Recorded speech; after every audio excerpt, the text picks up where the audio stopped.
have found that stories have a way of transporting our minds to a new place, somewhere we can explore and learn, all while simply reading.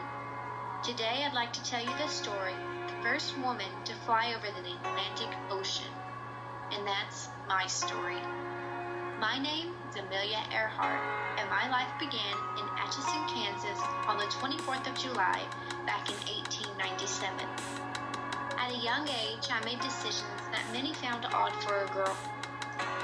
For example, I enjoyed playing outside, working on cars with my dad, and even played basketball with boys.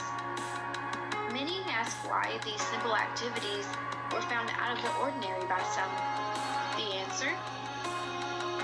Life was very different for girls growing up in the 1900s, and definitely for me. Women belonged only in the kitchen and to tend to the family, and many looked down on me. A man's place was certainly no place for a woman, but I would soon change the minds of billions.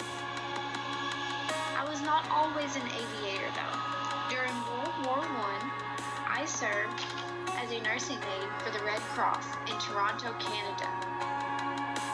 The end of the war, though, signaled my return back to the United States. In America, I enrolled in the pre-med program at Columbia University. But then, on a cold day in 1925, I took my first plane ride with pilot Frank Hawks. It was then that I realized it was the sky which was my calling, and not medicine. My wings had been planted. With the emergence of Lady Lindy on the rise, I knew I would need help learning how to fly.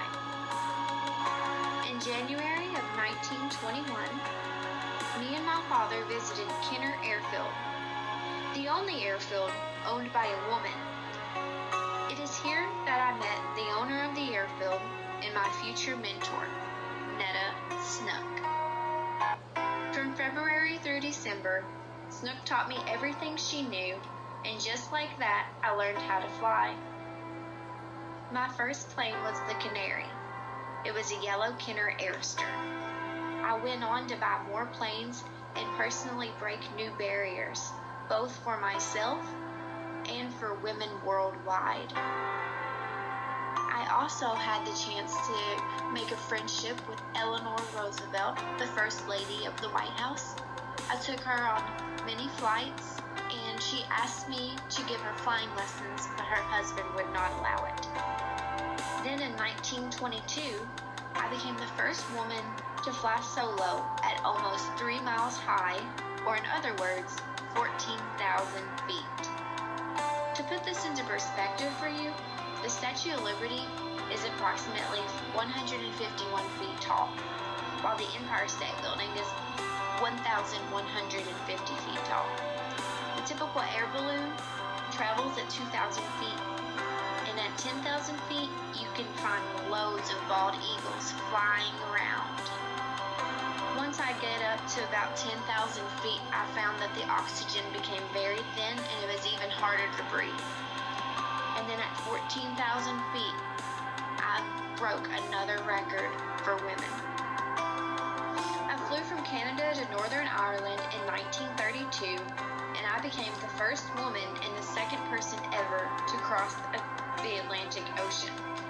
I was then awarded the Distinguished Flying Cross by the Congress in the United States of America. This was also the very first time a woman had received an award of this type. This particular award is given for an extraordinary achievement while participating in aerial flight. In the same year, I made a non-stop flight completely across America, first by a woman yet again. The flight began in Los Angeles and landed later in New Jersey. 14 hours later. On June 1st, in 1937, me and my navigator, Fred Noonan, took off from Oakland, California, with a goal to circumnavigate or fly completely around the world. We flew from Miami to South America, then we crossed the Atlantic and went to Africa, then to India and Southern Asia.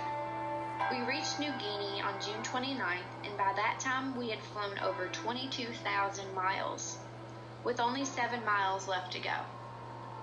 We left New Guinea on July the 2nd, but little did I know, this would be the very last time that I would take off.